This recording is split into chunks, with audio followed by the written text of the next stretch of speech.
I'm never eating anything out of a drive-through ever again. Look here, kids. FDA approved, lab grown, genetically modified meats. It's coming. Finite for this fat bald dude. I'm not, if it's got a drive-through anymore, I'm done. You want to know why? Bang. Tyson Foods. Tyson Foods is the chicken purveyor for every fast food restaurant in the nation. If it has a drive-through attached, guess what? They get their chicken from Tyson through Cisco Food Service. Let's just put this out here. They have put in millions, billions of dollars in 3 different labs to grow lab-grown chicken, genetically altered and modified chicken. Finite. It's a wrap. Anybody that's been buying food for as long as I have not had anything out of a drive-through in years, and I'm going to tell you, don't buy anything out of a drive-through. And hell, don't even trust anything from Kroger either. So I bought some mayonnaise. It came in a 2-pack from Costco, right? Packaging, obviously it says UPARV, which is kosher, right? There's nothing on the packaging that says bioengineered ingredient. So when I look here, I go right here where it says product of Canada, ingredients derived from a bioengineered source. I opened one. I don't think I could take these back to Costco, but oh man, look at the bottom of that. Okay, look at the bottom of that. That looks kind of weird, right? Let's look at the bottom. This is another Best Foods. I went to Stater Brothers. See the difference in the bottoms? Isn't that crazy? Bioengineered source, non-bioengineered source. This one doesn't say anything about being derived from a bioengineered source. So you guys have to check, okay? You want to know something that absolutely just bothers me? I'm out here in my garage, and you can see my driveway right there. And a guy just drove by real slow like. I know his tire's flat. I hear it womp, womp, womp, womp, womp, womp. He's on the rim and got flashers on. And I'm sitting here with 2 trucks in the garage and tools everywhere, and he just drives on by. He can see my shop open for a little piece.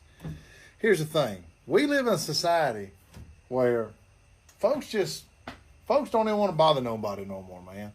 They don't even want to ask they don't want to ask for help, because at some point in time, they've asked for help, and somebody made out like it was a damn inconvenience to help somebody. Since when have we got to the point that we can't even help our neighbor no more, you know? No joke, man. I wish he'd have just pulled in here, man. They got air, impact, floor jack. I could have had him on the road about 10 minutes. But he going to run the risk going down this black road all the way, black night all the way. Who knows how far he got to go? I might be somebody's kid. All I had to do was just swing in, and I took care of him, but as a society, we so distant from each other. Don't nobody go sit on front porches no more. Don't nobody just go visit nobody. Everybody too busy, or they got this going on, or they got that. I'm guilty of it too, you know. I mean, we kind of stay to ourselves, but like, just sad that we didn't got to this point. We done got all this technology that'll connect us in an instant, yet we don't even talk to our neighbors. Sad. I'm so done. I'm done. I've been heavily out in the job market. As most of you know, I worked for Turning Point last year, all right? Political involvement, ran for political office. Now I'm trying to find a regular job. And now I'm out in the workforce, and I'm going to tell you something right now. I am so qualified. I have a master's degree in project management, business, and organizational leadership. I have a bachelor's degree from Florida State University. I've done project management work for a law group here in Florida back in the day to help hurricane victims. Okay? I've done it all. I've done a lot of great work. Nobody, they're hiring, right? They're not getting back to you. They say, oh my gosh, great candidate. We would love for you to come in for an interview. We'll call you tomorrow, set something up. No call back. You call them back and it's like, we're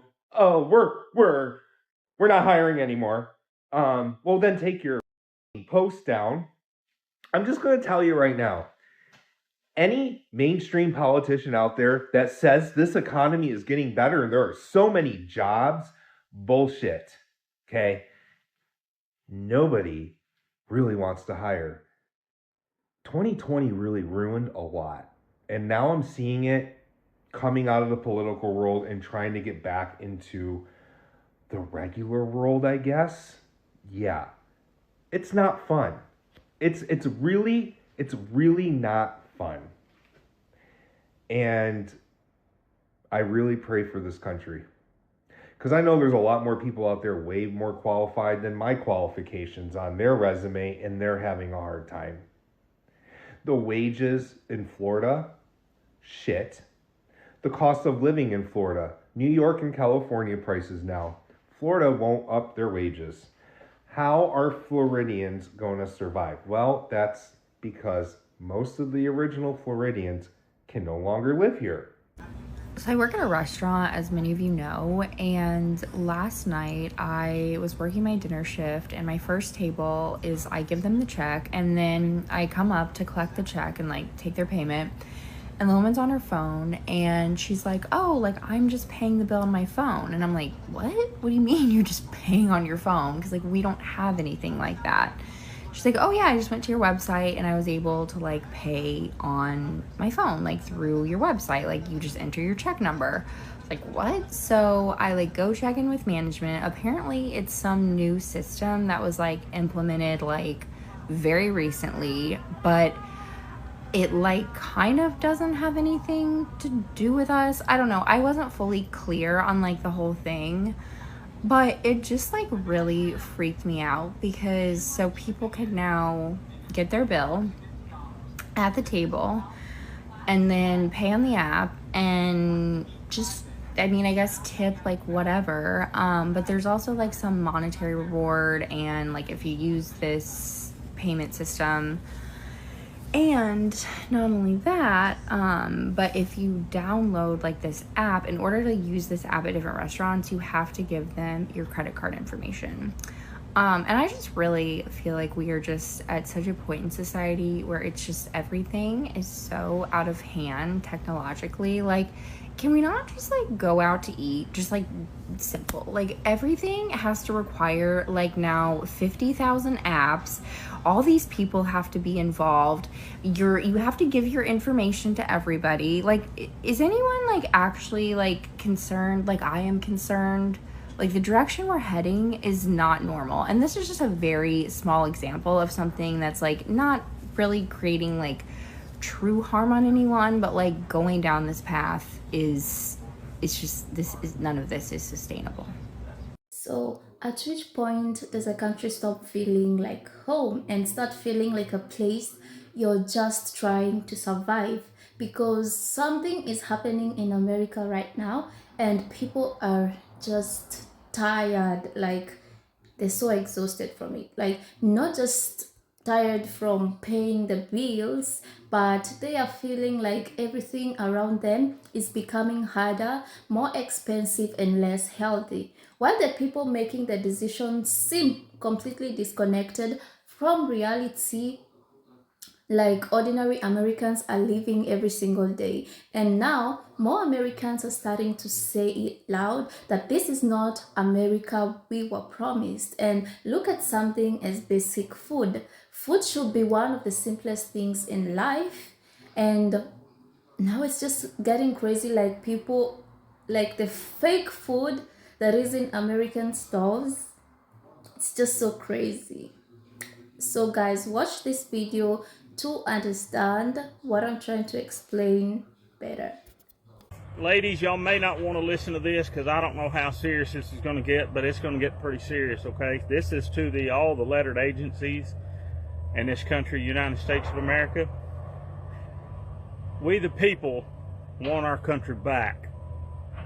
And we're not asking you to give it back. We're telling you we're taking our country back. Oh, you think you're free in this country? Okay. It's an illusion. You wait till your car doesn't start. They shut off the power on you. You can't access your money in your bank account. They are building an electronic cage around you, around your children, their future. All these corrupt politicians are all a part of it. All of them. Every single one. You better have a plan. Things are going to get a lot worse. One of the saddest things about the United States right now is how deeply unaware most American citizens are of what is coming for us in 2027, because we've chosen not to. Everything else is so crazy, and we're all working too hard to get by. What's coming is going to hurt even more than what we're going through right now. You know, if you're not awake yet, there actually might not be any hope for you. Because they put it out there for you. They put it right in front of your face. Every single day, all day long, they put it in your face. It's up to you to choose to actually see it. It's up to you. I quit my job recently, I guess, to add to the voices of Americans who are furious with the way things are going right now.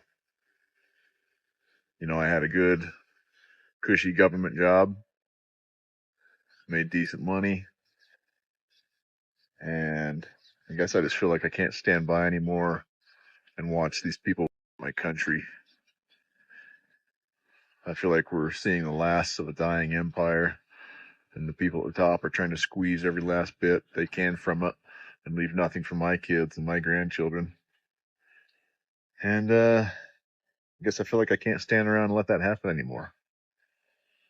So, yeah, I'll become self-employed, and I'm going to at least spend part of my time speaking into this camera to see if I can help someone out there, you know, wake up, deprogram, maybe start to look around and, you know, see what's happening and to be able to kind of, I guess, decode a lot of the bullshit that's going on right now.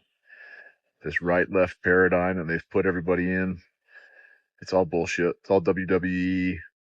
It's all professional wrestling shit to keep you distracted from the power structure at the top. I truly feel like I'm living in the Twilight Zone right now.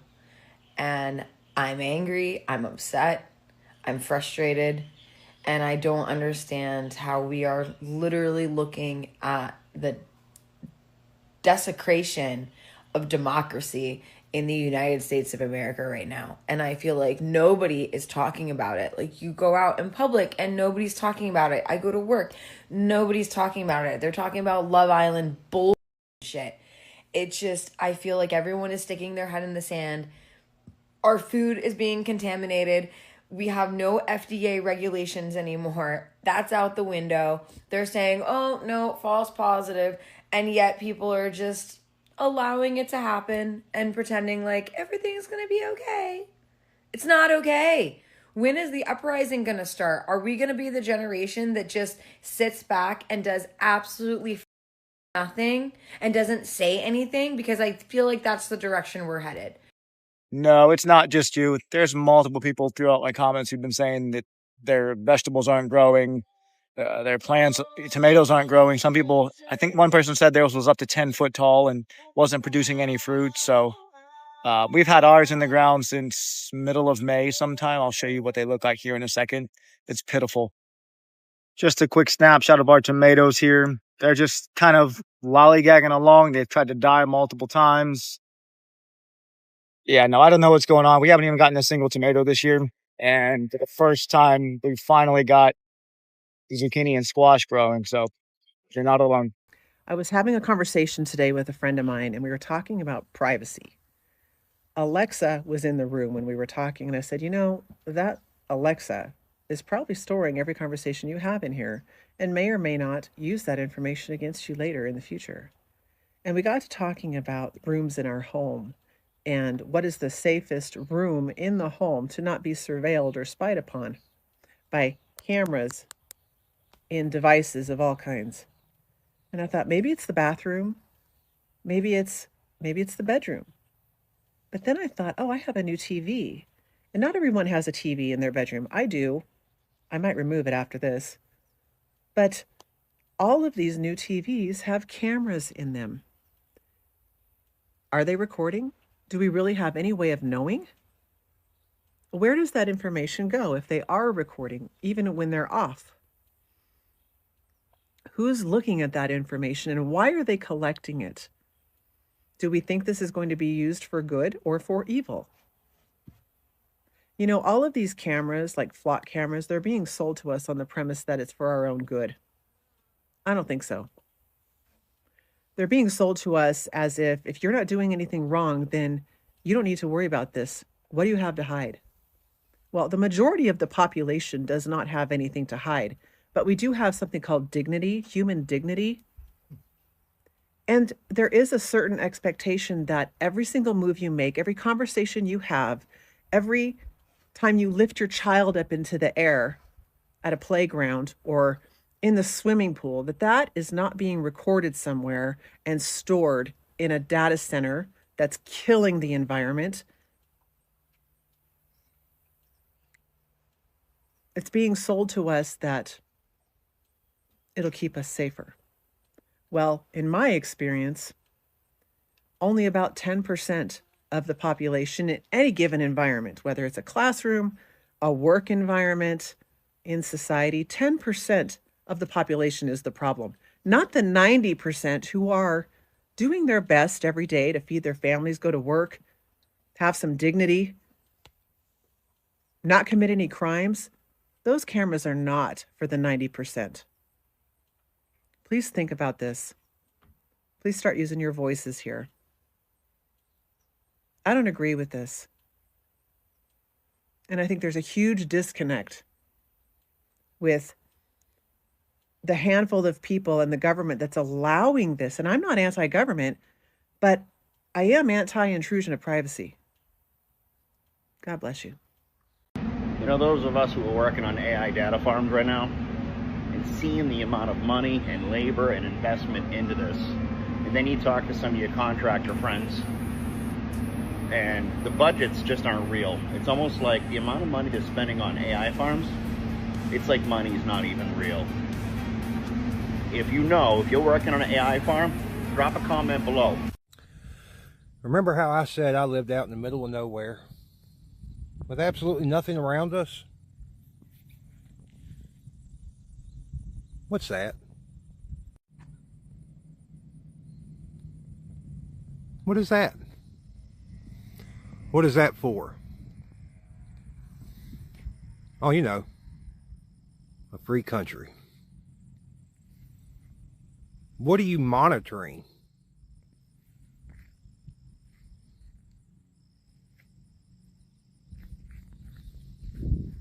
And why are our tax dollars being used to enslave the people, I wonder? You know, there's roughly 20,000 humanoid robots currently being trained to work retail, customer service, product demonstrations, front of house, anything to do with customers for walk-ins. And currently, BMW, Mercedes, Amazon, Tesla are all using humanoid robots to build cars. BMW last year had 30,000 cars built with humanoids, at least humanoid assistants. And if you didn't know, currently in New York, they're testing out a humanoid teacher assistant, which we all know, if it works, will be replacing teachers. It's a trial program. Teachers union, not a big fan. Doesn't matter. We're all in trouble. So if you're not taking AI and AI technology very seriously with your job, I know what you're saying. What are they going to do if robots take over everything? How will we buy things?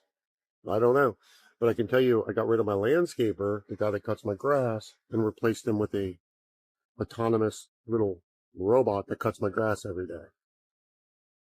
And it was inexpensive. It was cheaper to do that than to pay him the rest of the summer. He also didn't show up a lot, so it just made sense. We're all in trouble. So if you're a home gardener, I have a question. Are you seeing weird shit happen with what you've planted? Because I am. And my sister is. And some friends of ours that have a garden have been telling us some interesting stories about what's happening. Because we've done a couple of raised beds. And I'm out and I do my watering. I've given them some, some nutrients and some fertilizer, and everything was going great. I had like 5 or 6 green peppers that were coming up looking absolutely beautiful. And then we had a big rainstorm that popped up out of the blue, and I'm going, well, it's because of the humidity, right? The next day I walk out, and every single one of those green peppers were yellowed, beginning to rot, and pretty much dead and useless. I had a cucumber start to grow that was this big, bulbous on one end, and it ended up being like a baseball and then had a little nub on it. Friends of ours are reporting that their gardens are failing. My sister and my family plant a garden every year. They've had to redo beans 3 times. And what they're getting also in some of the squash and zucchinis are warped. They look more like gourds. So if this is happening in small gardens, can you imagine what's happening in the larger ones? But my question is, why after a rainstorm that just blew through out of the blue, did suddenly every one of my green peppers rot and die overnight? The f is going on? And if you're not paying attention to this, friends, to what's going on with food in general right now, well, people are starting to pay attention. But if you have something, you can please put it in the comments, because yeah, shit's failing. Take care. You guys see that shit out in Oregon where they want to ban hunting and fishing? What in the f is going on in this country? I mean, between that, these data centers, the ridiculous amounts of taxes that get extorted from us daily, how did we get here? What are we doing? It is beyond time for us to go to Washington, D.C. and drag these out by their head and all up. Dude, they are taking everything from us. And we just keep sitting here and letting it happen. Going to work every day, paying these ridiculous taxes. And then every time you get a bill in the mail, it's sky high. When are we going to stop it? So in the 4 years since I bought my house, my property taxes have increased 30%. If American citizens can pay taxes based on the value of their home, why can't billionaires pay taxes based on the value of their assets? Where's our money? Where is our money? The DOJ just announced that they have arrested 455 people accused of medical fraud in 45 different states. The medical fraud that they have uncovered equals over $6 billion. In a separate case, the FBI has uncovered over 12,000 cases of real estate fraud. That fraud is estimated at $275 million. The Social Security Department has uncovered billions of dollars of fraud for fake housing programs in different states, giving away money to people that needed housing that actually did not. And then Doge. Do you remember when Doge was a big thing with Elon Musk, who supposedly uncovered $200 million of fraud, and we were supposed to get like a kickback because it's all of our money? Over $800 billion of taxpayer money has been going to these fake programs, allowing people in the medical industry to file claims that aren't real. All of this goes back to us. We're the taxpayers funding all of these programs. And I don't know about you, but I don't have a check in my mailbox. And they say, oh, yeah, we made all these arrests. We're bringing all these people to justice. That's great. But where's our money? Okay, this one makes me mad as hell. And it shows our government doesn't give a shit about us. You know how we were all excited about Toyota showing this little $8,000 truck? It'd be a great little work truck or just a cheap transportation. Brand new truck for $8,000. That's what they run in China. And they were going to start selling them over here. And our Congress went out of its way to pass a bill and block any of these little trucks our vehicles from coming over here. And you know it's because our big auto industry here lobbied them, gave them some gifts, got them to vote their direction. But so now we don't get the benefit of having some cheap vehicles that with great gas mileage that work just as good as these $80,000 trucks. So now, I mean, they just keep us in perpetual debt. So thank you, Congressman and your senators for keeping you in poverty and not allowing world trade. I don't get it. I applied for a job. They gave me the job, and I said to them, I do not want any tax or CPP deducted from my check. You guys pay me exactly what I'm owed. Okay? $40 an hour, 40 hours, pay me the $1,600. That's what I want. I'm not paying for a politician to take 10 months a year off and do absolutely nothing but ruin the economy and make other people's life absolute misery and then send the balance of the money to another country. I'm not paying for that. I'm not paying to work. You're only on the earth for a very, very short time, very, very short period, and you spending 80% of your time supporting someone else is absolutely asinine. And you know what? The government's only answer to people not wanting to work to pay tax is they're going to throw you in jail. I welcome that. I welcome going to jail. Are you kidding me? 3 meals a day, roof over my head, free clothes, there's a library I can read, there's online, there's video games. I don't know, that sounds like summer camp. That doesn't sound like jail or prison. That sounds like fun. My father-in-law is 93 years old. He'll be 94 soon. And he likes to talk about the years that he worked at a local plant manufacturer here in town as his best years. That's all he wanted to do, that everybody wanted to work for this company. And the company, like a lot of companies, how it used to be, had pensions. He has been retired now from that company more years than he worked there, and he gets a pension check every single month. And he says that when he worked there in the 70s and 80s and all that, that if you called out sick and you had a sick day, the employer paid you more on that day because they assumed you had more expenses like doctor's visits and buying medicine.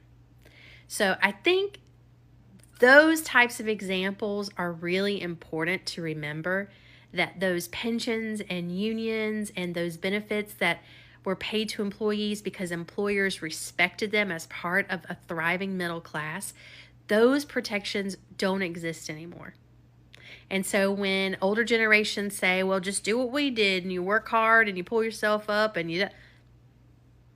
it doesn't exist anymore. But they had it. And isn't that nice? This is your sign to stop paying your credit cards, okay? Now, this is not medical advice by any means, but it's important for you to know that my credit cards have not been paid in many, many, many months, and whose credit score is going up? Yeah, this girl. This girl!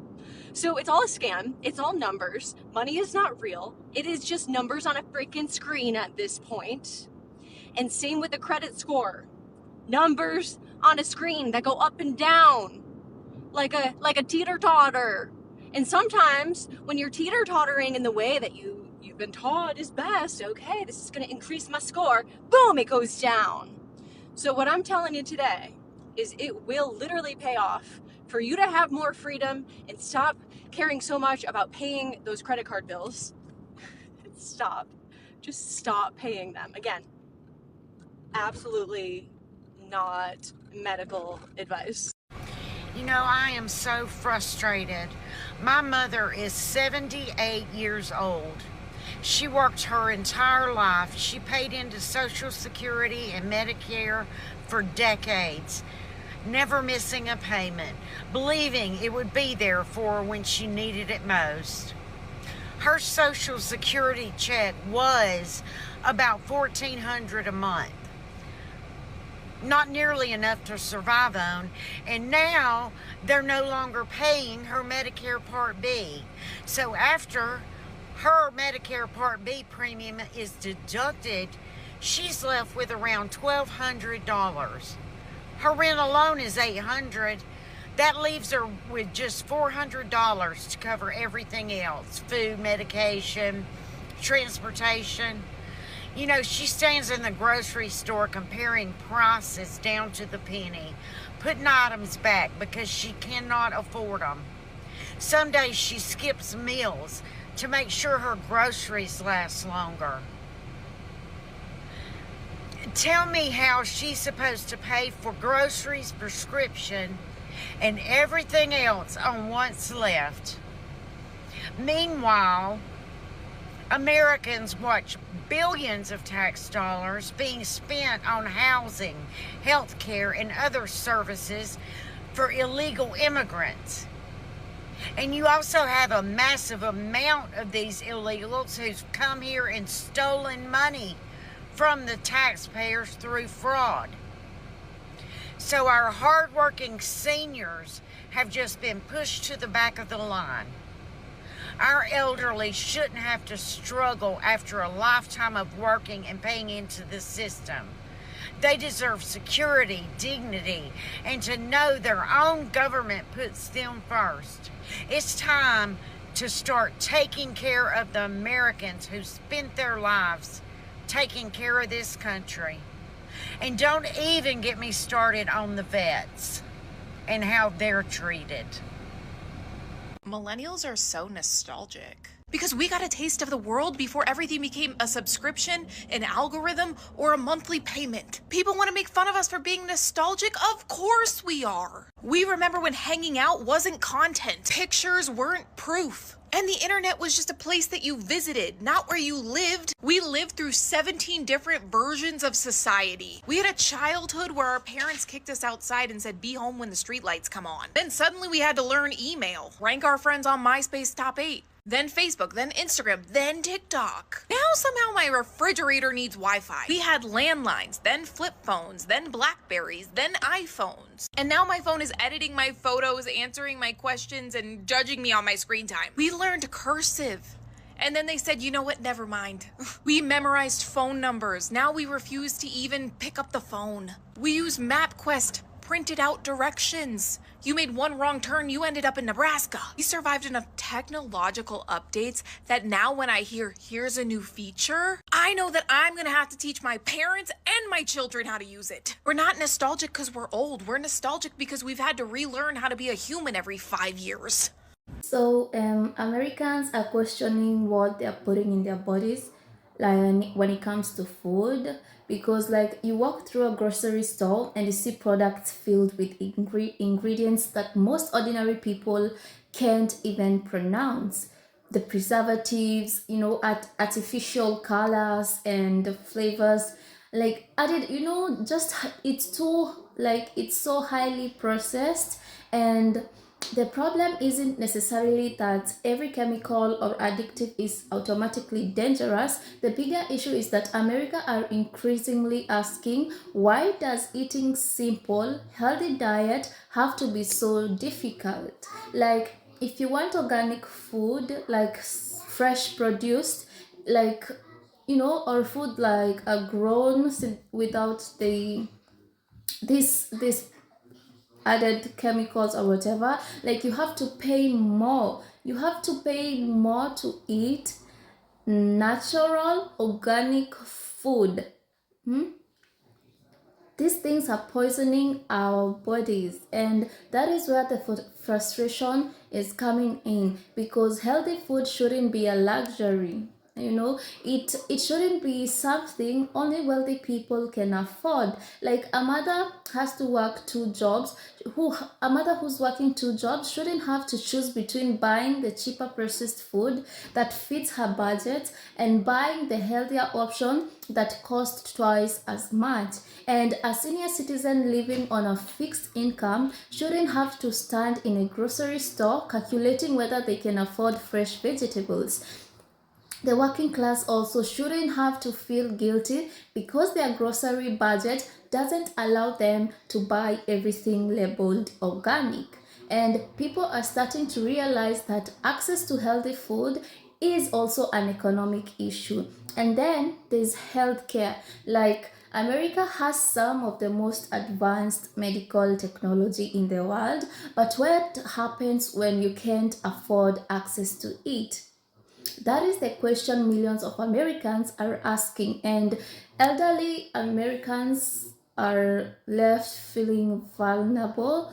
For someone who has spent decades working and paying taxes, contributing to the society, the idea of reaching old age and then having to worry about whether they can afford healthcare or long-term care is terrifying. Like, imagine Medicaid is a major part of American health system safety net, and particularly for low income people, people with disability, and many people who need long term care. So when people hear about proposed or enacted medical changes and cuts, they don't just hear a political argument, they hear what happens to our mother and disabled kids, what happens to the elderly, and what happens if I can no longer work? And that is why this conversation is becoming bigger than politics, because when you are young and healthy, you might think these issues don't affect you until one day they do. You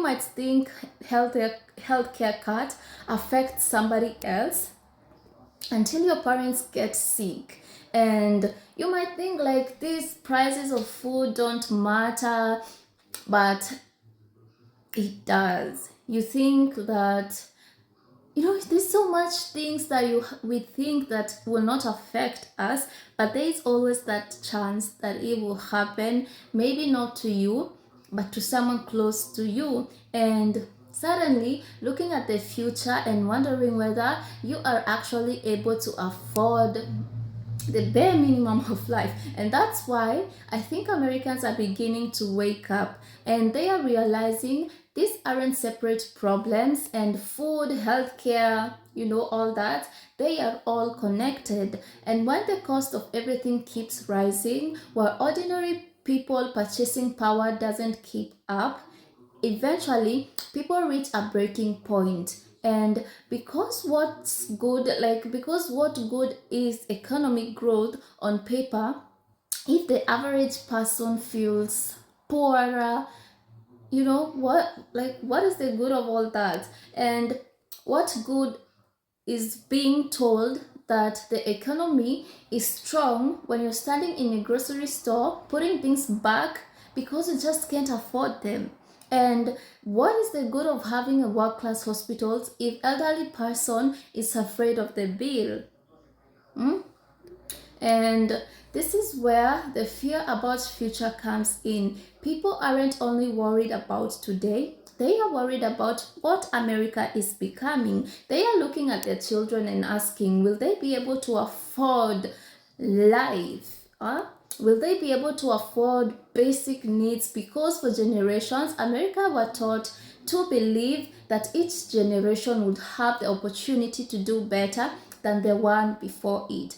But many of the people today aren't feeling that optimistic. They are feeling uncertainty, and when people begin to feel the same uncertainty, eventually they start paying attention, and they start questioning things they previously accepted, and they start reading labels, and they just start asking why something as basic as healthcare can bankrupt a family, you know and this is something that no one should have to think about it, because America still has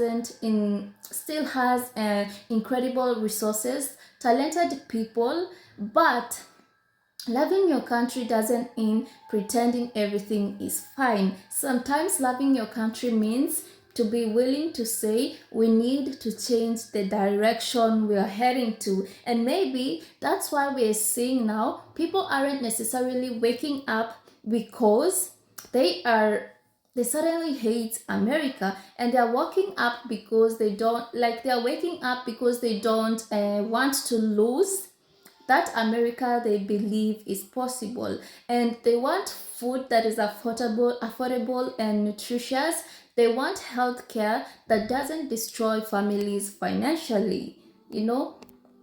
And Americans are finally becoming louder because about the concerns. Perhaps the biggest question isn't whether America is becoming worse. The question should be, what are Americans going to do about it? What are the citizens of this country going to do about it? Because the real change begins when people stop accepting that things have to remain this way. So guys, if you enjoyed watching this video, and if you have different thoughts than these videos compiled up, don't forget to leave your thoughts in the comment section. Don't forget to give this video a thumbs up, and don't forget to subscribe, and I hope to see you in my next video.